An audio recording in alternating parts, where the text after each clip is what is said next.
Shalom, shalom. Jumpa lagi di Community of Miracle. Kesempatan ini kita akan membahas uh, tentang hak dan kewajiban sebagai hamba Tuhan.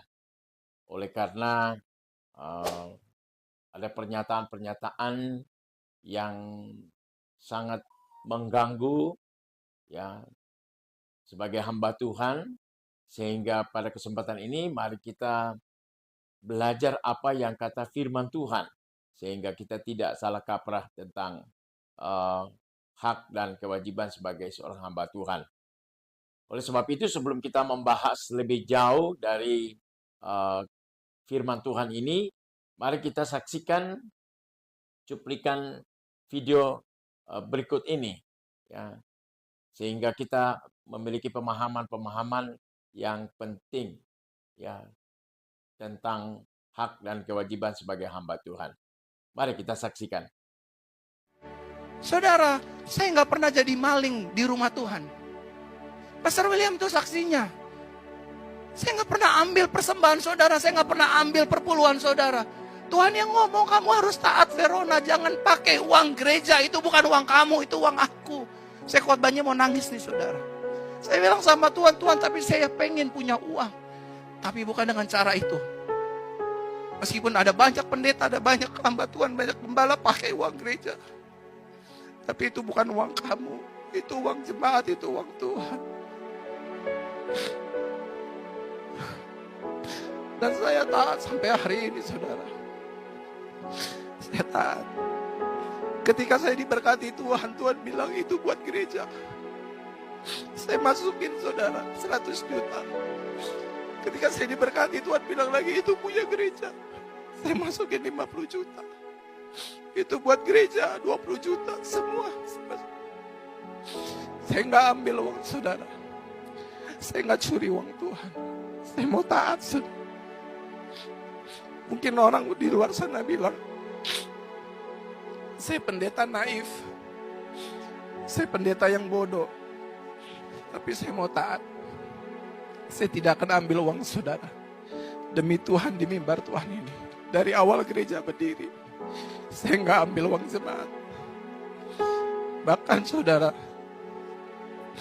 tahun 2017, saya ada di Kempinski. Lagi makan sama teman-teman pendeta. Lagi enak. Habis KKR.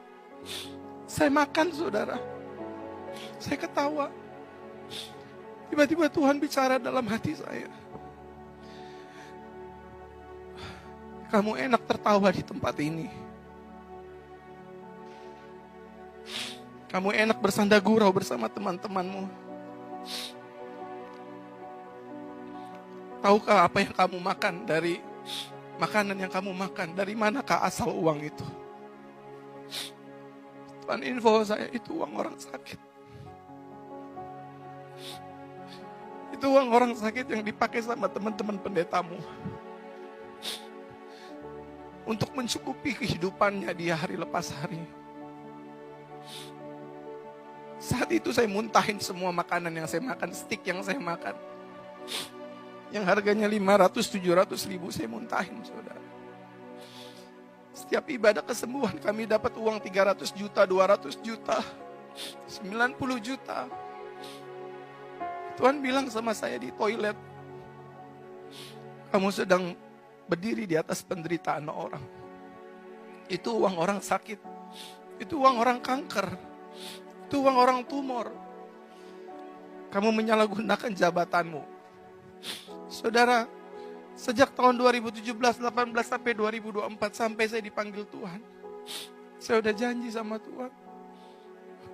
Tidak satu sen pun uang orang sakit akan saya terima. Tugas saya berdoa dan ikhlas. Saudara kalau memberkati saya, atas kesembuhan saudara, berkatilah gereja Tuhan. Saya dilarang keras untuk menerima uang orang sakit. Makanya saudara, saya melayani pejabat tinggi negara yang cucunya yang kakinya bengkok saudara. Kalau saya sebut saudara kenal. Saya dikasih uang satu satu kantong Indomie. Karena dia melihat sendiri cucunya yang kakinya bengkok bisa lurus, saudara. Tuhan bilang sama saya, jangan kau ambil. Karena kakinya yang bengkok itu karena saya, bukan karena doamu. Serahkan uang itu ke gerejaku. Dan saya lakukan itu, saudara. Sampai hari ini saya belajar taat. Saya harap jemaat Tuhan di gereja ini belajarlah taat. Jangan terprovokasi dengan ajaran pendeta, doktrin gereja. Jangan. Ini saudara. Mana bisa saya khotbah di setting nangis begini, kalau bukan Roh Kudus. Dan semua yang saya ceritakan saya hidupi, saudara. Kalau kamu taat, kamu gak usah minta sembuh, Tuhan pasti sembuh. Kalau kamu taat, kamu gak usah minta rumah, dia kasih rumah. Kalau kamu taat, kamu gak usah doain suamimu untuk kembali, dia pasti akan kembali. Kalau kamu taat, sakitmu pasti sembuh. Belajar taat, saudara. Jangan jadi pemberontak, jangan seperti Yunus. Tuhan suruh seorang istri cukup punya satu suami. Sebaliknya suami cukup punya satu istri. Taat. Jangan ngingini harta sesamamu. Taat, saudara. Kita harus cari untung dalam berbisnis, tapi jangan buntungin hidup orang. Taat sama Tuhan. Kalau saudara taat, percayalah, saya sebagai wakil Tuhan, saudara akan mengalami kemenangan dan penuaian besar. Tepuk tangan buat Tuhan. Nah, Bapak Ibu Saudaraku yang kekasih di dalam Tuhan Yesus, ada dua istilah yang sering kita kenal, ya. Yang pertama sebagai hamba Tuhan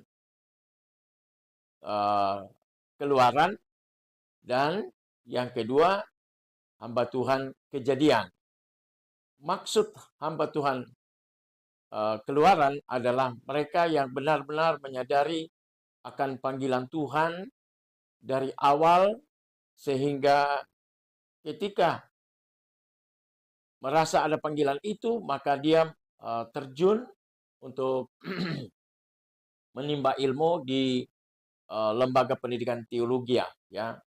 Nah, saya percaya bahwa orang yang merasa ada panggilan dari Tuhan, sekalipun mereka secara usia masih muda, mungkin baru tamat SMA dan mereka terjun, ya, untuk menimba ilmu di lembaga pendidikan teologi, tapi karena mereka betul-betul merasakan ada panggilan Tuhan, mereka akan tetap taat dan setia dengan apa yang panggilan mereka. Nah, Bapak Ibu, kita tahu persis bahwa zaman yang lalu, ya, di setiap gereja itu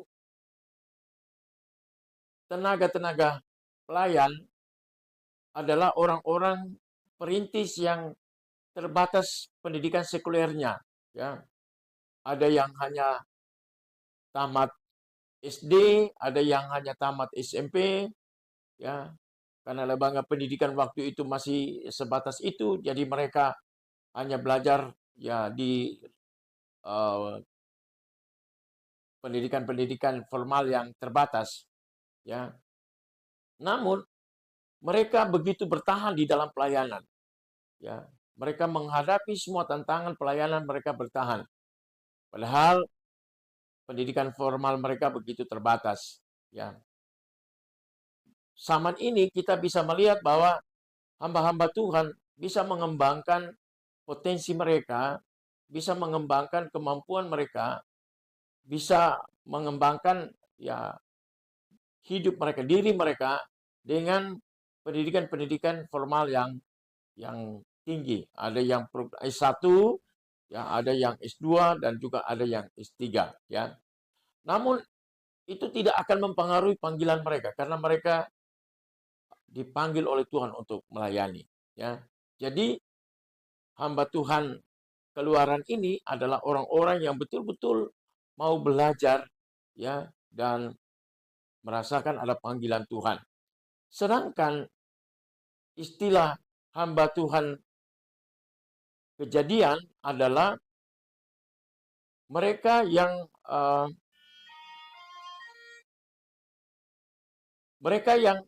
dalam proses hidup mereka, ya, latar belakang mereka begitu ya cukup dengan ekonomi, keuangan yang cukup, namun mereka merasa dipanggil oleh Tuhan.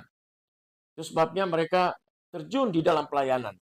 Nah, hamba-hamba Tuhan seperti ini, mereka betul-betul ada beban, tetapi mereka tidak memikirkan lagi soal penghidupan mereka karena mereka memiliki latar belakang yang baik, ya. Mereka sudah memiliki keuangan yang cukup dan mereka merasa terpanggil untuk melayani. Nah, Bapak Ibu Saudaraku yang kekasih, mari kita belajar kebenaran firman Tuhan yang benar. Apa kata firman Tuhan tentang hamba-hamba Tuhan yang melayani Tuhan, ya. Nah, tentu kita akan belajar dari dari perjanjian lama. Dalam perjanjian lama, kita melihat di dalam Ulangan pasal 25 ayat yang keempat, dikatakan di sana, janganlah engkau memberangus mulut lembu yang sedang mengirik. Ya. Maksudnya apa, Bapak Ibu? Ya. Seorang yang membajak, tentu dia memiliki lembu. Ya. Seorang pembajak pasti ada pengharapan-pengharapan. Ya. Pada waktu dia bekerja, dia pasti akan mengharapkan sesuatu dari usaha itu. Nah, ketika dia membajak, dia butuh lembu. Namun di sini firman Tuhan katakan bahwa jangan memberangus mulut lembu. Artinya apa? Bahwa lembu yang bekerja, dia juga punya hak untuk mendapatkan makan. Jangan seorang yang pemilik kebun atau pembajak, jangan mengikat mulut lembu sehingga lembu itu tidak diberikan makan, ya, diberikan makan. Jadi ada hak dari lembu itu untuk diberikan makan, ya, yang secukupnya, makanan yang cukup untuk dia sehingga dia memiliki tenaga untuk bisa bekerja. Demikian juga seorang pemilik kebun, ya, pada waktu dia mengerjakan pekerjaan untuk membajak, dia punya harapan-harapan agar ketika ya hasil dari kebun itu dia bisa mendapatkan hasil yang baik. Nah, Bapak Ibu Saudaraku yang kekasih di dalam Tuhan Yesus. Kemudian di dalam Imamat juga pasal yang ke-6 ayat yang ke-26. Ya. Ayat yang ke-16 dan juga ayat yang ke-26. Demikian firman Tuhan.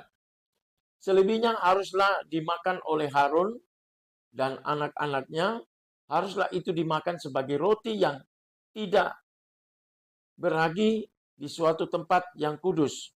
Haruslah mereka memakannya di pelataran kemah pertemuan. Imam yang mempersembahkan korban penghapus dosa itulah yang harus memakannya. Haruslah dimakan di suatu tempat yang kudus, di pelataran kemah pertemuan. Setiap laki-laki di antara para imam haruslah memakannya, haruslah itu dimakan di suatu tempat yang kudus. Itulah bagian maha kudus. Jadi seorang imam, dia memiliki hak untuk makan. Ketika orang Israel membawa korban-korban penghapus salah, penghapus dosa, maka imam yang mempersembahkan korban itu, mereka memiliki hak untuk makan, ya, untuk makan, ya. Jadi bukan berarti karena mereka imam lalu mereka tidak ada hak apa-apa di dalam pelayanan itu. Justru mereka diberi hak, ya, untuk bisa makan dari persembahan-persembahan orang Israel. Nah, Bapak Ibu Saudaraku yang kekasih di dalam Tuhan Yesus, saya berharap bahwa saya pribadi tidak menjustis ya hamba Tuhan yang memiliki video ini ya. Tentu seperti yang saya sudah berikan gambaran tadi ya, saya tidak tahu latar belakang persis dari hamba Tuhan ini. Tetapi kalau benar-benar dia merasa ada beban dalam panggilan ya, maka ini menjadi satu pelajaran buat hamba-hamba Tuhan. Nah, secara pribadi saya dalam pelayanan ya sejak tahun 88 saya sudah mulai merintis ya membuka gereja baru dari satu desa ke desa yang lain, satu kota ke kota yang lain ya. Dan saya memiliki pengalaman-pengalaman di dalam pelayanan ya, baik sebagai perintis maupun sebagai gembala yang mengembangkan gereja jemaat yang sudah ada. Ya, di sini saya merasakan betapa perlu perjuangan yang begitu luar biasa di dalam pelayanan. Ya, apalagi di dalam perintisan, kita merintis mulai dari satu jiwa, kita memulai pelayanan itu. Apa yang kita bisa dapat dari satu jiwa? Apalagi jiwa tersebut adalah seorang ibu janda. Ya, kita tidak dapat mengharapkan apa yang dia berikan kepada kita untuk kesejahteraan kita. Namun ada satu prinsip yang ada di dalam hidup sebagai hamba Tuhan, bahwa kita dipanggil oleh Tuhan, maka Tuhanlah yang bertanggung jawab atas kehidupan kita. Ya, Tuhan yang bertanggung jawab, Dia yang akan mencukupkan semua kebutuhan-kebutuhan yang kita butuhkan di dalam pelayanan. Ya, jadi kita membangun pelayanan mulai dari satu orang, ya bahkan ada yang masuk dalam satu daerah belum ada jemaat dan mereka berkorban, ya mereka harus bekerja keras untuk membangun pelayanan itu. Jadi ini membutuhkan satu pengorbanan yang begitu luar biasa di dalam pelayanan. Nah, seharusnya kita menyadari bahwa sebagai hamba Tuhan, apa yang kita lakukan, kita tahu bahwa Tuhanlah yang bertanggung jawab atas hidup kita. Ya, kita sudah menabur benih rohani terhadap jemaat yang begitu luar biasa. Saya perlu ingatkan kepada kita semua bahwa tanggung jawab sebagai seorang gembala sidang itu 1 kali 24 jam ya. Tanggung jawab kita terhadap domba-domba yang kita layani. Ya. Kalau benar-benar kita punya hati untuk melayani Tuhan, kita punya hati untuk mengembala, maka kita melayani dengan 100%. Semua ya, baik itu pikiran kita, tenaga kita berikan untuk melayani. Nah, itu sebabnya Bapak Ibu Saudaraku, jangan berpikir kalau kita melihat ada satu pelayanan yang berhasil, yang jemaatnya dengan ratusan, dengan ribuan, terjadi sekejap mata. Kita tidak tahu latar belakang. Hamba Tuhan itu berjuang dari awal. Kita tidak tahu waktu dia merintis. Mungkin dia memulai satu pelayanan dari garasi mobil atau dari rumah yang kecil. Kita tidak tahu itu. Tapi dia berjuang begitu luar biasa. Dan akhirnya Tuhan memberkati pelayanan yang dahsyat. Ya. Gereja yang besar, jemaat yang banyak. Dan saya mau katakan bahwa tidak salah ketika dia menerima upah dari pelayanan itu. Apa yang Paulus nasihati ya sebagai hamba-hamba Tuhan. Nah, kita lihat dulu di dalam Matius. Apa yang Tuhan katakan kepada hamba-hamba Tuhan? Matius 10 ayat 10 katakan, janganlah kamu membawa bekal dalam perjalanan. Janganlah kamu membawa baju 2 helai, kasut atau tongkat. Sebab seorang pekerja patut mendapat upahnya. Profesi sebagai gembala sidang, profesi sebagai hamba Tuhan, ya, itu adalah pekerjaan. Kita dipanggil Tuhan untuk bekerja di ladangnya Tuhan. Jadi, seorang pekerja, dia wajib mendapatkan upah dari pekerjaan itu. Yesus sendiri mengatakan di sini, ketika kita masuk dalam pelayanan, Tuhan katakan jangan kamu membawa bekal. Ya. Mengapa begitu?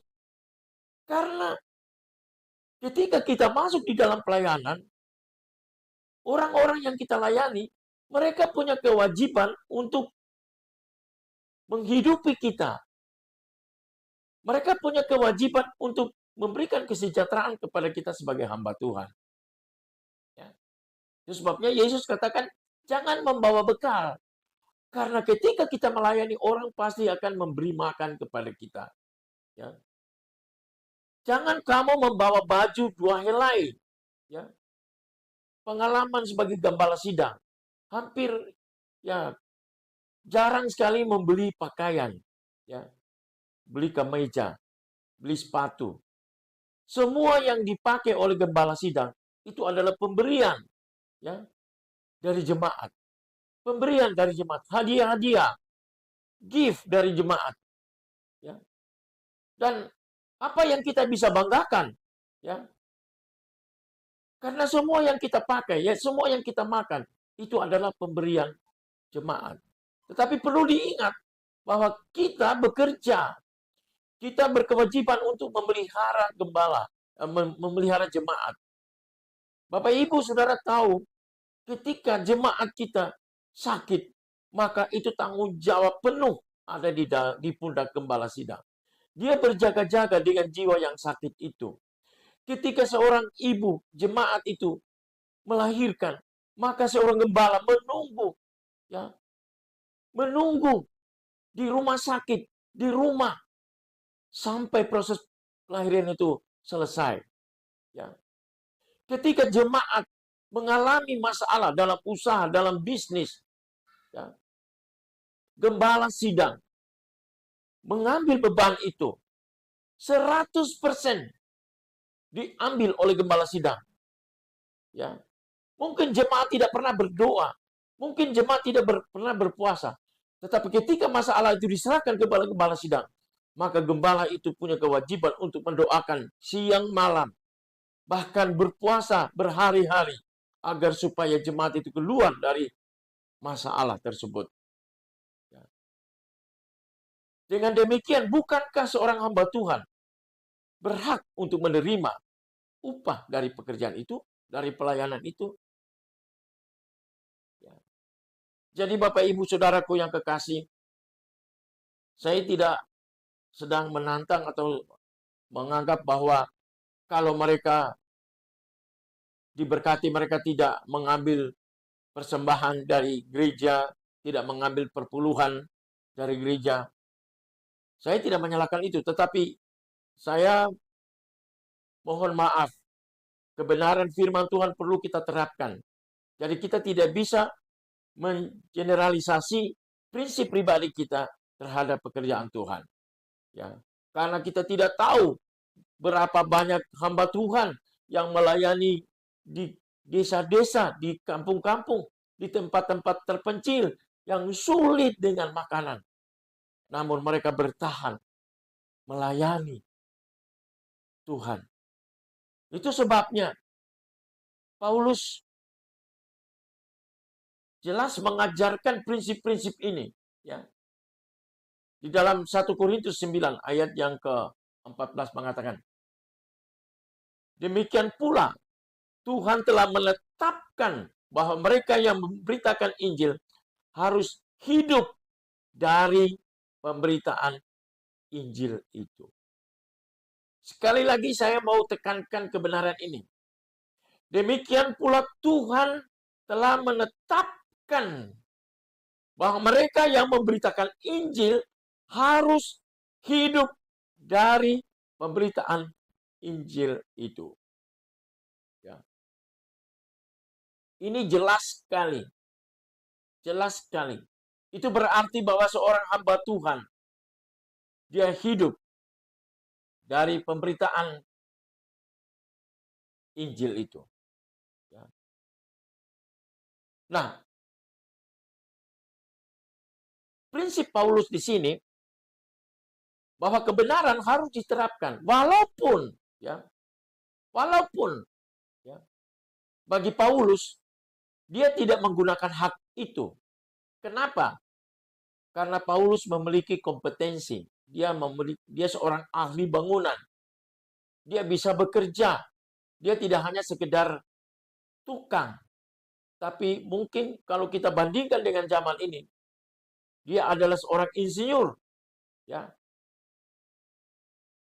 yang dapat merancang, ya, bangunan-bangunan, ya. Jadi kalau dia mengatakan bahwa dia tidak mengambil hak sebagai rasul karena dia memiliki kompetensi itu, dia memiliki kemampuan, ya, bisa bekerja. Nah, Bapak Ibu Saudaraku yang kekasih di dalam Tuhan Yesus. Jadi Paulus di sini dia tidak menggeneralisasi prinsip pribadinya untuk semua hamba Tuhan. Di ayat yang ke-15 dikatakan, tetapi aku tidak pernah mempergunakan satupun dari hak-hak itu.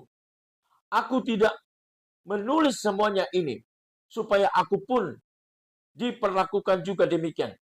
Sebab aku lebih suka mati daripada sungguh kemegahanku tidak dapat ditiadakan siapapun juga. Karena jika aku memberitakan Injil, aku tidak mempunyai alasan untuk memegahkan diri. Sebab itu adalah keharusan bagiku. Celakalah aku jika aku tidak memberitakan Injil. Kalau andai kata aku melakukannya menurut kehendakku sendiri, memang aku berhak menerima upah. Tetapi karena aku melakukannya bukan menurut kehendakku sendiri, pemberitaan itu adalah tugas penyelenggaraan yang ditanggungkan kepadaku. Nah, Bapak Ibu Saudaraku yang kekasih, ada juga hamba-hamba Tuhan, ya, seperti Paulus ini. Ya. Jadi mereka betul-betul mau menggunakan tenaga pikiran mereka full untuk melayani Tuhan.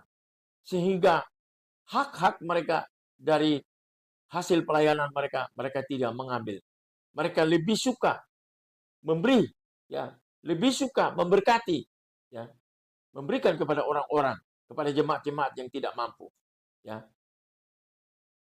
Namun prinsip ini tidak digeneralisasi, ya, hanya berlaku atas pribadinya. Jadi saya percaya hamba Tuhan ini yang memiliki, Saya pendeta yang bodoh, tapi saya mau taat. Saya tidak akan ambil uang saudara. Demi Tuhan di mimbar Tuhan. video yang sampai mencucurkan air mata, merasa terharu. Nah, saya tidak menantang, tetapi saya ingin kita kembali melihat kebenaran firman Tuhan, ya, sehingga kita tidak mengeneralisasi semua hamba Tuhan. Semua hamba Tuhan harus sama seperti dia. Tidak boleh, tidak bisa, ya. Ya. Karena dia memiliki kemampuan ekonomi yang kuat. Kita harus cari tahu latar belakangnya siapa dia, ya. Mungkin waktu dia dipanggil Tuhan dalam keadaan orang tua yang kaya, banyak harta, banyak uang, sehingga ketika dia melayani dia tidak membutuhkan uang, ya, derma atau perpuluhan dari jemaat, ya. Tetapi itu bukan menjadi satu alasan untuk mengeneralisasi kepada semua hamba Tuhan. Karena hamba-hamba Tuhan yang lain, mereka berjuang dari nol, membuka pelayanan, merintis pelayanan, ya, dengan sekuat tenaga mereka, ya, dan mereka bertahan di dalam pelayanan. Saudara bisa melihat ada gereja-gereja yang bisa dibangun. Nah, Bapak Ibu Saudaraku, saya menyadari bahwa tidak semua organisasi itu menjamin kesejahteraan gembala sidang yang merintis, ya. Tidak menjamin. Jadi tugas gembala sidang, dia bekerja untuk mencari jiwa, dia bekerja untuk menghidupi keluarganya, dia bekerja untuk mencari donatur membangun gereja. Ya, dia lakukan seorang diri, ya, sebagai gembala sidang. Sehingga Bukan tidak mungkin, kadang-kadang hamba Tuhan mengunjungi jemaat-jemaat yang besar, ya, agar supaya jemaat-jemaat yang besar itu bisa membantu pelayanan perintisannya. Dan ini Bapak Ibu, ya, pengorbanan mereka, kerja keras mereka harus dihargai. Ya. Nah, orang-orang yang sudah diberkati, jemaat-jemaat yang sudah diberkati, punya kewajiban menghidupi gembala sidang. Ya. Nah, saya mau beritahu, terkadang yang dia dapat dari jemaat tidak cukup untuk ya, kebutuhan makan minum. Apalagi kalau anak-anaknya sudah mulai sekolah, SD, SMP, SMA, bahkan kuliah, membutuhkan biaya yang cukup besar. Dan akhirnya dia harus berusaha untuk mencari pekerjaan sampingan, ya, memanjat kelapa, ya, sebagai tukang mengerjakan rumah orang, ya, hanya sekedar bisa mendapat upah agar bisa cukup, ya, agar bisa cukup. Nah, jemaat-jemaat yang sudah diberkati, kewajiban harus menopang hamba Tuhan itu. Ayat yang ke-18 berkata, kalau demikian, apakah upahku? Upahku ialah ini, bahwa aku boleh memberitakan Injil tanpa upah. Tanpa upah. Dan bahwa aku tidak mempergunakan hakku sebagai pemberita Injil. Sungguh pun aku bebas terhadap semua orang. Aku menjadi diriku hamba dari semua orang, supaya aku boleh memenangkan sebanyak mungkin orang. Demikianlah bagi orang Yahudi, aku menjadi seperti orang Yahudi, supaya aku memenangkan orang-orang Yahudi. Bagi orang-orang yang hidup di bawah hukum Taurat, aku menjadi seperti orang yang hidup di bawah hukum Taurat. Sekalipun aku sendiri tidak hidup di bawah hukum Taurat, supaya aku dapat memenangkan mereka yang hidup di bawah hukum Taurat. Bagi orang-orang yang tidak hidup di bawah hukum Taurat, aku menjadi seperti orang yang tidak hidup di bawah hukum Taurat, sekalipun aku tidak hidup di luar hukum Allah. Karena aku hidup di bawah hukum Kristus, supaya aku dapat memenangkan mereka yang tidak hidup di bawah hukum Taurat. Bagi orang-orang yang lemah, aku menjadi seperti orang yang lemah, supaya aku dapat menyelamatkan mereka yang lemah. Bagi semua orang, aku telah menjadi segala-galanya, supaya aku dapat memenangkan beberapa orang dari antara mereka. Segala sesuatu ini aku lakukan karena Injil, supaya aku dapat bagian di dalamnya. Jadi Bapak Ibu Saudaraku yang kekasih, saya percaya bahwa kita ada di dalam pelayanan, itu berarti kita bekerja untuk Tuhan. Dan kalaupun kita bisa mendapat pemberian-pemberian kasih, ya, dan juga pengembalian persepuluhan, maka itu adalah hak dari seorang hamba Tuhan. Nah, di dalam 1 Korintus pasal 9 tadi, jelas sekali dikatakan di sini,